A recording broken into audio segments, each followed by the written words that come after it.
Владимир Фирсов, первый учитель. Я помню сожженные села и после победного дня пустую холодную школу, где четверо кроме меня, где нам однорукий учитель рассказывал про Сталинград. Я помню поношенный китель и пятна, следы от наград. Он жил одиноко при школе и в класс приходил налегке, и медленно левой рукою слова выводил на доске.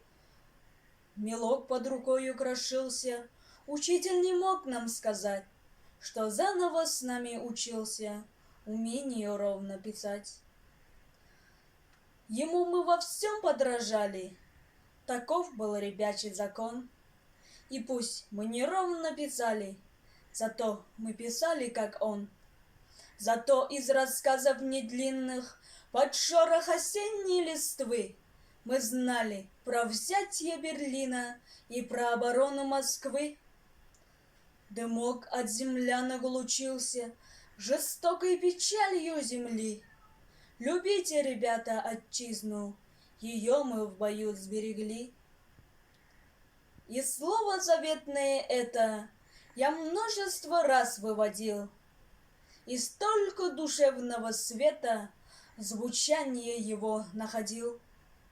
А после поношенный китель, я помню, как злую судьбу, лежал в нем мой первый учитель в некрашенном светлом гробу. Ушел, говорили до срока, все беды теперь позади. Рука его так одиноко лежала на впалой груди.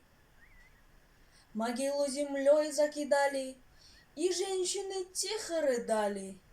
И кто-то негромко сказал: медали-то, бабы, медали, ведь он никогда не казал. Мой первый учитель не вправе забыть о тебе никогда. Пусть жил ты и умер не в славе, ты с нами идешь сквозь года. Тебе я обязан всем чистым, всем светлым, что есть на земле. И думай о судьбах отчизны, что нес ты на светлом челе.